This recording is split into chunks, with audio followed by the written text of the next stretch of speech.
ನಮಸ್ತೆ ಸ್ನೇಹಿತರೆ, ಸಂಜಯ್ ಎಕ್ಸ್‌ಪ್ರೆಸ್‌ಗೆ ಸ್ವಾಗತ. ಬೆಂಗಳೂರು ಸೇರಿದಂತೆ ಭಾರತದಾದ್ಯಂತ ಕ್ರೀಡಾ ಪ್ರೇಮಿಗಳಿಗೆ ಒಂದು ರೀತಿ ದೃಷ್ಟಿಯಾಗಿದೆ ಅಥವಾ ಗರ ಬಡಿದಿದೆ ಎಂದರೆ ತಪ್ಪಾಗಲಾರದು. ಏಕೆಂದರೆ ತಮ್ಮ ನೆಚ್ಚಿನ ಕ್ರೀಡಾಪಟುಗಳನ್ನು ತಮ್ಮ ಕಣ್ತುಂಬಿಕೊಳ್ಳಲು ಸಹ ಅಪಾರ ಕಷ್ಟ, ನಷ್ಟ ಮತ್ತು ನೋವನ್ನು ಅನುಭವಿಸುವ ಪರಿಸ್ಥಿತಿ ದೇಶದಾದ್ಯಂತ ಉಂಟಾಗಿದೆ. ಇಂದು ಕೋಲ್ಕತ್ತಾದಲ್ಲಿ ಫುಟ್ಬಾಲ್ ಐಕಾನ್ ಮತ್ತು ಫುಟ್ಬಾಲ್ ಪ್ರೇಮಿಗಳ ಆರಾಧ್ಯ ದೈವ Lionel Messi, greatest of all time ಎಂದು ಕರೆಸಿಕೊಳ್ಳುವ ಮೆಸ್ಸಿ ಅವರನ್ನು ಕಣ್ತುಂಬಿಕೊಳ್ಳಲು ಸಾವಿರಾರು ಜನ ಕಾತರದಿಂದ ಕಾಯುತ್ತಿದ್ದರು. ಇನ್ನೇನು ತಮ್ಮ ನೆಚ್ಚಿನ ನಾಯಕ ಕ್ರೀಡಾಪಟುವನ್ನು ಕಣ್ತುಂಬಿಕೊಳ್ಳಬಹುದು, ಸಾಧ್ಯವಾದರೆ ಒಂದು ಸೆಲ್ಫಿ ಅಥವಾ ಆಟೋಗ್ರಾಫ್ ಪಡೆಯಬಹುದು ಎಂದು ನಿರೀಕ್ಷಿಸಿದ್ದರು. ಆದರೆ ಸಾಲ್ಟ್ ಲೇಕ್ ಕ್ರೀಡಾಂಗಣದಲ್ಲಿ ನಡೆದದ್ದೇ ಬೇರೆ. ಕ್ರೀಡಾಸಕ್ತರಿಗೆ ಕಹಿ ಮತ್ತು ಎಂದೂ ಮರೆಯಲಾಗದ ಅನುಭವವಾಯಿತು.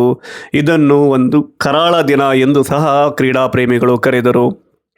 ಕೆಲವರು ಲಾಠಿ ರುಚಿ ನೋಡಿದರೆ, ಇನ್ನು ಕೆಲವರು ಬದುಕಿದೆಯೇ ಜೀವ ಎಂದು ಪಾರಾಗಿ ಮನೆ ಸೇರಿದರು. ಹೌದು, ಈ ರೀತಿಯ ಮೆಸ್ ಅಂದರೆ ಗೊಂದಲಗಳು ಆಗಲು ಕಾರಣಗಳೇನು ಎಂಬ ವಿವರ ನೋಡೋಣ. ಅರ್ಜೆಂಟೈನಾದ ಫುಟ್ಬಾಲ್ ಐಕಾನ್ ಲಯೋನೆಲ್ ಮೆಸ್ಸಿ ಅವರು ತಮ್ಮದೇ ಆದ 70 ಅಡಿ ಪ್ರತಿಮೆಯನ್ನು ಕೋಲ್ಕತ್ತಾದಲ್ಲಿ ಅನಾವರಣಗೊಳಿಸುವ ಕಾರ್ಯಕ್ರಮ ಸೇರಿ 3 ದಿನದ ಭಾರತ ಪ್ರವಾಸ ಕೈಗೊಂಡಿದ್ದರು. ಅದರ ಪ್ರಕಾರ ಮೊದಲನೇ ಚರಣದಲ್ಲಿ ಅವರು ಇಂದು ಕೋಲ್ಕತ್ತಾದ ಸುಭಾಷ್ ಚಂದ್ರ ವಿಮಾನ ನಿಲ್ದಾಣದಲ್ಲಿ ಪಾದಸ್ಪರ್ಶ ಮಾಡಿದರು. ನಂತರ ಅವರು ಪಶ್ಚಿಮ ಬಂಗಾಳದ ರಾಜಧಾನಿ ಕೋಲ್ಕತ್ತಾದಲ್ಲಿ ಸಾಲ್ಟ್ ಲೇಕ್ ಫುಟ್ಬಾಲ್ ಕ್ರೀಡಾಂಗಣದಲ್ಲಿ ವರ್ಚುವಲ್ ಆಗಿ ತಮ್ಮ ಪ್ರತಿಮೆ ಅನಾವರಣಗೊಳಿಸಿ ತಮ್ಮ ಅಭಿಮಾನಿಗಳಿಗೆ ದರ್ಶನ ನೀಡುವ ಕಾರ್ಯಕ್ರಮ ಆಯೋಜಿಸಲಾಗಿತ್ತು. ಇಲ್ಲಿಯವರೆಗೂ ಹದ್ದುಬಸ್ತಿನಲ್ಲಿದ್ದ ಕಾರ್ಯಕ್ರಮ ಒಂದು ರೀತಿ ಕೈಚೆಲ್ಲಿ ಹೋಗುವ ಪರಿಸ್ಥಿತಿಗೆ ತಲುಪಿತು. ಕಾರ್ಯಕ್ರಮದಲ್ಲಿ ರಾಜಕಾರಣಿಗಳು, ಪೊಲೀಸರು ಮತ್ತು ಕೆಲವು ಗಣ್ಯ ವ್ಯಕ್ತಿಗಳು ಮೆಸ್ಸಿ ಅವರೊಂದಿಗೆ ಫೋಟೋ, ಸೆಲ್ಫಿ ತೆಗೆದುಕೊಳ್ಳುತ್ತಿದ್ದಂತೆ ಸುಮಾರು 2 ಗಂಟೆಗಳಿಂದ ಮೆಸ್ಸಿ ಅವರನ್ನು ಒಂದು ಕ್ಷಣ ಕಣ್ತುಂಬಿಕೊಳ್ಳಲು ಕಾಯುತ್ತಿದ್ದವರ ಸಹನೆಯ ಕಟ್ಟೆ ಒಡೆದಿತ್ತು. ಮತ್ತೊಂದೆಡೆ ತಮ್ಮ ಕ್ರೀಡಾಪಟುವನ್ನು ನೋಡಲು ಸಾಧ್ಯವಾಗುತ್ತದೆಯೋ ಇಲ್ಲವೋ, ಅಥವಾ ಅವರು ಹೊರಟು ಹೋದರೆ ಏನು ಮಾಡುವುದು ಎಂಬ ಆತಂಕದಲ್ಲಿಯೇ ಅವರು ಇದ್ದರು. ಯಾವಾಗ ಅವರ ಸಹನೆಯ ಕಟ್ಟೆ ಒಡೆಯಿತೋ, ಅವರು ತಮ್ಮ ಆಕ್ರೋಶವನ್ನು ಹೊರಹಾಕಲು ಸಾಗರದಂತೆ ಬ್ಯಾರಿಕೇಡ್ಗಳನ್ನು ಹಾರಿ ಸ್ಟೇಡಿಯಂನಿಂದ ಕ್ರೀಡಾಂಗಣದತ್ತ ಅಭಿಮಾನಿಗಳು ನುಗ್ಗಿದರು. ತಮ್ಮ ಅಸಹನೆ ಮತ್ತು ಆಕ್ರೋಶ ವ್ಯಕ್ತಪಡಿಸಲು ಮುಂದಾದರು. ಸೂಕ್ತ ವ್ಯವಸ್ಥೆಯನ್ನು ಕಲ್ಪಿಸಲು ವಿಫಲರಾಗಿದ್ದ ಕಾರ್ಯಕ್ರಮದ ಆಯೋಜಕರು ಮತ್ತು ಪೊಲೀಸ್ ಸಿಬ್ಬಂದಿ ಮೆಸ್ಸಿ ಅವರನ್ನು ಕ್ರೀಡಾಂಗಣದಿಂದ ಹೊರಕ್ಕೆ ಕರೆದೊಯ್ದರು.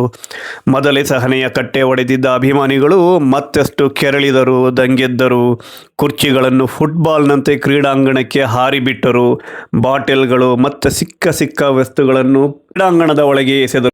ಆಗ ಪರಿಸ್ಥಿತಿ ಕೈ ಮೀರುತ್ತಿದ್ದನ್ನು ಮನಗಂಡ ಪೊಲೀಸರು ಲಾಠಿ ಚಾರ್ಜ್ಗೆ ಮುಂದಾದರು. ಅಭಿಮಾನಿಗಳು ಲಾಠಿ ರುಚಿ ನೋಡಿ ದಿಕ್ಕಾಪಾಲಾಗಿ ಓಡುವ ಪರಿಸ್ಥಿತಿ ಉಂಟಾಯಿತು. ಇದು ಸಹ ಒಂದು ರೀತಿ ಅವರ ಸಹನೆಯ ಕಟ್ಟೆ ಒಡೆಯಲು ಕಾರಣವಾಯಿತು. ಪರಿಸ್ಥಿತಿ ವಿಕೋಪಕ್ಕೆ ತಿರುಗಿ ಮೆಸ್ಸಿಯವರು ಕ್ರೀಡಾಂಗಣದಿಂದ ಹೊರಟ ನಂತರ ಕ್ರೀಡಾಭಿಮಾನಿಗಳು ಹಣವನ್ನು ವಾಪಸ್ ಮಾಡುವಂತೆ ಆಗ್ರಹಿಸಿದರು. ನಡೆದ ಅವ್ಯವಸ್ಥೆಯನ್ನು ತಿಳಿದ ಕೂಡಲೇ ರಾಜ್ಯಪಾಲರು ಸಹ ರಾಜ್ಯ ಸರ್ಕಾರದ ವಿರುದ್ಧ ತಮ್ಮ ಅಸಮಾಧಾನ ವ್ಯಕ್ತಪಡಿಸಿ ಆಯೋಜಕರ ವಿರುದ್ಧ ಸೂಕ್ತ ಕ್ರಮ ಕೈಗೊಳ್ಳಬೇಕು ಮತ್ತು ಸರ್ಕಾರ ದುರ್ಘಟನೆಗೆ ನೇರ ಹೊಣೆ ಹೊರಬೇಕು ಎಂದು ಹೇಳಿದರು. ಜೊತೆಗೆ ಗೃಹ ಸಚಿವರು ರಾಜೀನಾಮೆ ನೀಡಬೇಕೆಂದು ಸಹ ಆಗ್ರಹಿಸಿದರು. ಇತ್ತ ಮುಖ್ಯಮಂತ್ರಿ ಮಮತಾ ಬ್ಯಾನರ್ಜಿ ಕ್ರೀಡಾ ಪ್ರೇಮಿಗಳಲ್ಲಿ ಈ ದುರ್ಘಟನೆಯ ಬಗ್ಗೆ ಕ್ಷಮೆ ಯಾಚಿಸಿದರು. ಸ್ನೇಹಿತರೆ, ಆಗಲೇ ಕ್ರೀಡಾ ಪ್ರೇಮಿಗಳಿಗೆ ಒಂದು ರೀತಿ ದೃಷ್ಟಿ ಹೊಡೆದಿದೆ ಅಂತ ಹೇಳಿದೆ. ಏಕೆಂದರೆ ಕೋಲ್ಕತ್ತಾದ ಈ ಕಹಿ ಘಟನೆ ಬೆಂಗಳೂರಿನ ಚಿನ್ನಸ್ವಾಮಿ ಕ್ರೀಡಾಂಗಣದ ದುರಂತವನ್ನು ಸಹ ನೆನಪಿಸುತ್ತೆ. ಕೋಲ್ಕತ್ತಾದಂತೆ ಬೆಂಗಳೂರಿನಲ್ಲಿಯೂ ಸಹ ಸರ್ಕಾರ ಮತ್ತು ಕಾರ್ಯಕ್ರಮ ಆಯೋಜಕರ ಅಜಾಗರೂಕತೆಯಿಂದ 10 ಮಂದಿ ಯುವಕರು ತಮ್ಮ ಪ್ರಾಣ ಕೈ ಚೆಲ್ಲಬೇಕಾಯಿತು.